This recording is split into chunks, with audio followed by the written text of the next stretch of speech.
dirigindo é super automático, direita, esquerda.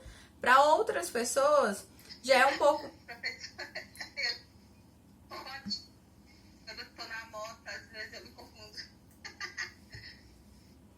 Pronto, né? Para algumas pessoas vai ser um pouco mais difícil e isso é devido à lateralidade.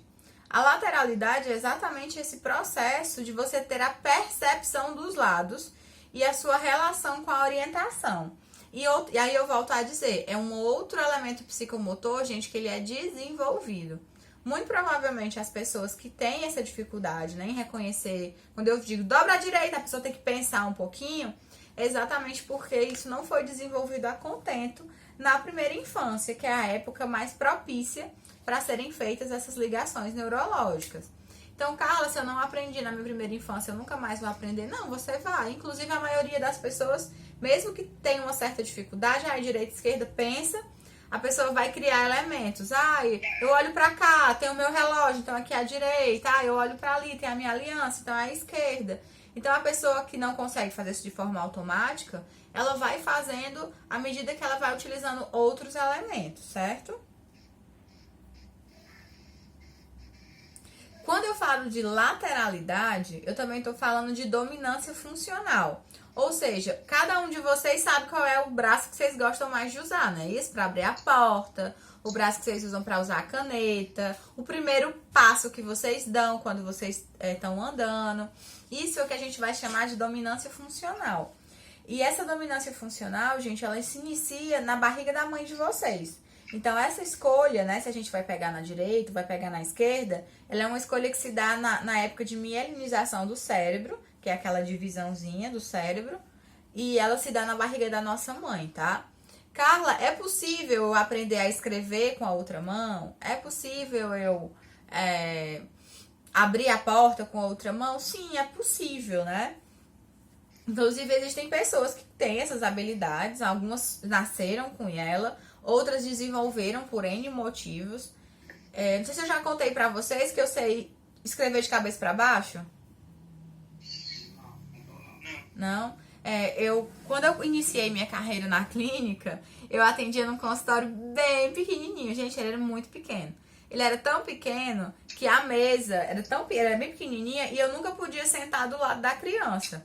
Era sempre eu de frente pra criança porque não cabia. Então, para eu poder desenhar com ela ou fazer brincadeiras de escrever, que eu gosto muito de fazer no consultório, eu comecei eu tive que aprender a desenhar e a escrever de cabeça para baixo, para poder combinar com o que a criança estava desenhando ou escrevendo. Então, de tantos anos que eu fiquei nesse consultório bem pequenininho, eu atendia muita criança, acabei desenvolvendo essa habilidade. Eu confesso a vocês que acho que hoje, eu vou até testar quando acabar aqui a aula, se eu ainda consigo desenhar e escrever. Então, sim, a gente consegue treinar o nosso cérebro e trabalhar o nosso cérebro para desenvolver alguma habilidade que tenha relação com a lateralidade. Acredito eu. Gosta de videogame, Ramon? Alguma das meninas... Mas é difícil jogar. Pronto, alguma das meninas gosta de videogame? Porque geralmente quando você joga muito videogame, você acaba trabalhando muito um determinado lado, né? Ou algum jogo, sei lá, porque eu só consigo pensar naquele jogo que tem uma bolinha, que você taca golfe, né? Mas talvez quem jogue tênis, esses jogos que trabalham muito com um determinado lado da mão, acaba desenvolvendo muito um lado do cérebro, tá? Ok. Alguma dúvida sobre lateralidade? Tem uma série de jogos que eu coloquei aí no desenho, né? Que a ideia é que esses jogos vão nos ajudar na primeira infância a desenvolver a lateralidade. Mas, gente, o ideal, como foi apresentado naquela aula que vocês apresentaram os seminários, é que um grande problema que a gente faz na nossa vida. A gente deixa de trabalhar esses elementos psicomotores ao longo da vida.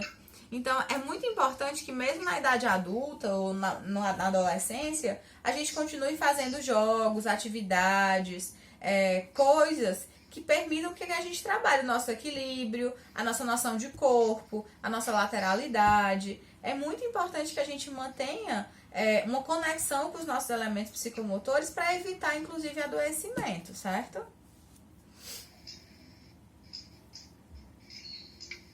Alguma dúvida?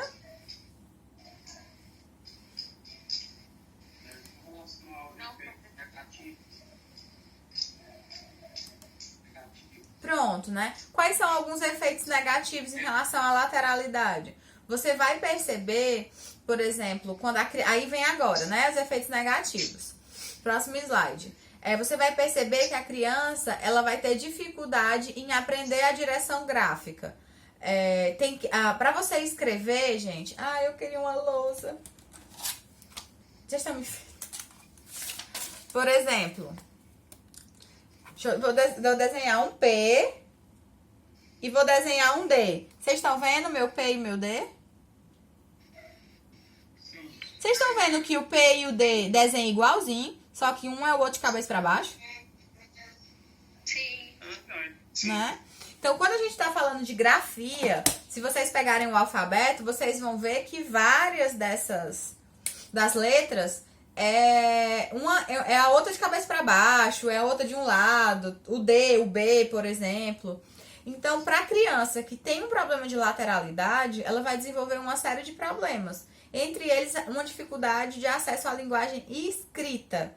Por quê? Porque essa questão da lateralidade vai te ajudar a escrever, vai te ajudar a colocar as coisas na linha certa, vai te ajudar na direção.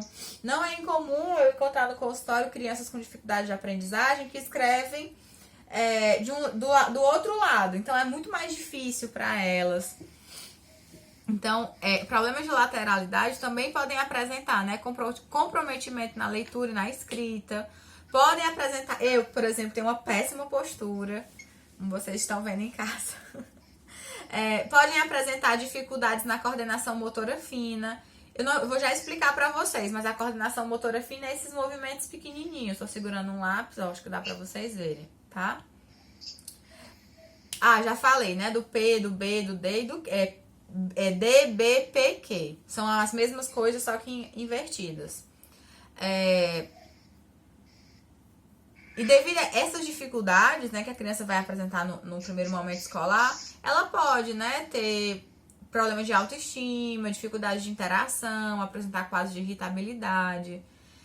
A criança também pode, devido a esse estresse, essa tensão de não conseguir, né, ter êxito na vida escolar, pode apresentar distúrbio na linguagem ou distúrbio no sono. Ela pode apresentar alguns outros sintomas. E também ela pode apresentar uma dificuldade na estruturação espacial, que é o meu próximo slide, certo? Essas letras que tu falou é o que as professoras dessa época de alfabetização de primeiro ano geralmente chamam de espelhamento, que as crianças escrevem espelhado, é isso? Que a criança escreve espelhado. Geralmente nessa época de alfabetização, né, tem professoras, eu já trabalhei muito com reforço, e alguns professores comentavam isso, de que as crianças escrevem espelhado, por exemplo, o B é para um lado, o R é para um lado, e escrevia ao contrário. Sim, é isso mesmo, né? Então, tá ligada à lateralidade. Isso. Tem a ver com a lateralidade, inclusive que elas invertem, né? Direita para esquerda, enfim. Uma pergunta. As pessoas que, por exemplo, a questão da escrita, né? Só escreve com letra maiúscula, com letra de forma, que a gente chama, né? Antigamente, eles chamam ainda assim. E não consegue mais escrever harmonicamente, né? Falando, né? Letra cursiva. O que é que a complexidade diz disso? Tem alguma coisa? Gente, assim, eu te confesso que eu nunca li nada exatamente sobre isso, não, né? Mas acredito eu que tenha relação com... Inclusive, o desenvolvimento da letra cursiva é entendido como uma forma de você estar desenvolvendo os elementos psicomotores, né? Então, assim, quando você só usa a letra bastão, é como se você só desenvolvesse determinadas características. E ao desenvolver a letra cursiva, você vai desenvolver outras. Então, se você só escreve de forma... de letra bastão, né, que eles chamam na educação infantil, uma letra de forma, né, que é o termo que você usou, e passa a usar a letra cursiva, é uma forma de treinar o seu cérebro. Então, assim, o que é, por exemplo, se eu tenho um paciente idoso, que eu estou precisando trabalhar os elementos psicomotores, e eu percebo que ele só escreve com letra bastão, letra de forma, seria uma ótima alternativa incentivar com que ele escrevesse com letra cursiva, como uma forma de trabalhar mesmo os elementos psicomotores. Então, não necessariamente significa que a pessoa tem um déficit, que a pessoa tem uma deficiência, muito pelo contrário, muito provavelmente está muito relacionado às questões escolares da sua época. Mas como terapeuta, né, ou como psicomotricista, vocês podem estar incentivando eles a fazerem isso, mas como uma forma de tratamento, se fizer sentido, né? Se a pessoa realmente estiver precisando melhorar a questão da lateralidade, estiver precisando melhorar a questão da estruturação espacial, que eu vou já falar para vocês.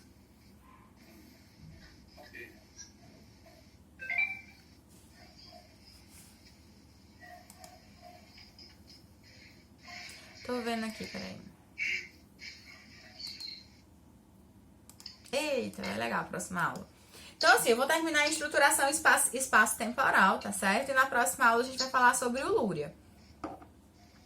Então, a estruturação espaço-temporal é quando a gente tá falando de diferentes eixos, planos, direções e trajetórias. Dá pra entender?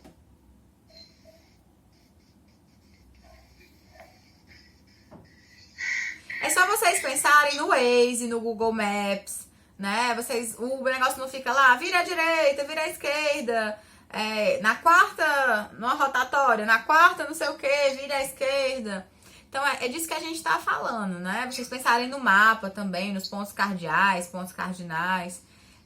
Então, quando eu tô falando de a lateralidade, vocês vão lembrar muito da questão da direita e da esquerda. Quando eu falo de estruturação espaço-temporal, eu tô falando de várias possibilidades de direção. Ficou claro? Sim, ficou. Pronto. Né? E para essa estruturação espaço-temporal acontecer, você vai ter uma série de atividades neurotônicas, sensórios perceptivas e psicomotoras envolvidas. Vocês vão ver, gente, muito isso na apostila do AVA, no material do AVA, que, se eu não me engano, é a última unidade, que é a unidade que vai falar muito das questões motoras. Então, vocês vão perceber como que pra gente se movimentar, fazer um movimento besta como o que eu tô fazendo agora, é necessário uma série de questões para poder ter essa funcionalidade. Em geral, essa estruturação espaço-temporal vai falar das sequências, da localização, da utilização das partes do corpo, da coordenação e organização das atividades diárias. Então, não é incomum a gente encontrar criança que não consegue se organizar, né? Crianças que não conseguem começar uma atividade e terminar. A gente gosta muito de dar diagnóstico de TDAH, né? Que, inclusive, gente, o diagnóstico de TDAH mudou. Oi. Carla, tá me ouvindo? Tô. Essa estruturação espaço-temporal tem a ver com aquela questão de quando a pessoa está desorientada ou em momento de surto. Aí os profissionais geralmente fazem aquelas perguntas. Você sabe onde você está? Que dia é hoje? Tem a ver com para perceber essa estrutura, se a pessoa está localizada certinho. É Letícia, né, que tá perguntando? É a Letícia? Acho que sim. Letícia, é o seguinte, eu dei uma aula pra PPB. Não tô vendo mais nada agora. Tá me ouvindo, Letícia? Letícia? Tá me ouvindo? Eu não tô mais ouvindo, alô. Letícia, eu tô gravando no YouTube, e aí depois tu olha, é mais ou menos 47 minutos a resposta, tá?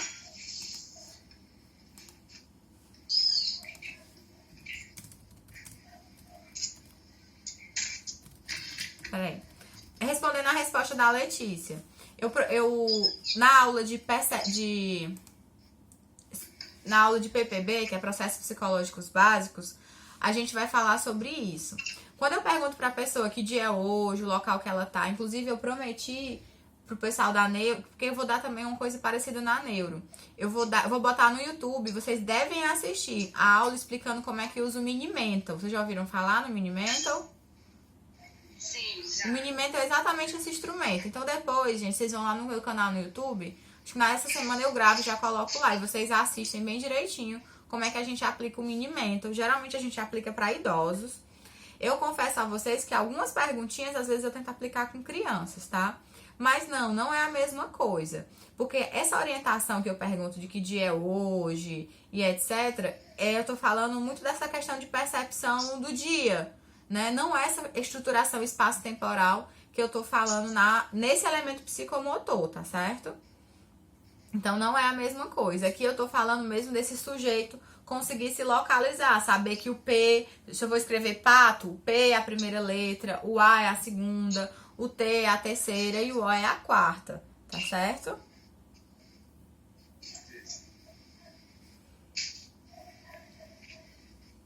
É por isso que quando a gente tá na educação infantil, a gente dança quadrilha, a gente dança no Dia das Mães. Eu lembro muito que a Lohane é mãe, né? Então eu acho que deve acontecer isso com a Lohane. Por exemplo, quando o filho dela, o filho, não lembro agora, vai dançar no colégio, ela acha a coisa mais linda do mundo. Aí ela filma e manda pras amigas no WhatsApp toda orgulhosa. Aí as amigas dela vão dizer, vale como esses meninos são descoordenados, tudo dançando errado, um do lado, outro do outro e tal. E esse incentivo com que as crianças dancem, sigam uma coreografia, também é uma forma de trabalhar essa estruturação socioespacial. Porque depois um vai... É muito engraçado essas criancinhas dançando, vocês podem ver no YouTube. Uma vai e se taca no outro, aí o outro fica olhando o outro dançar e vai fazer depois, então vai descoordenado. Então, quando eu tô falando de estruturação espaço-temporal, nesses elementos psicomotores, eu tô falando mais disso, tá certo?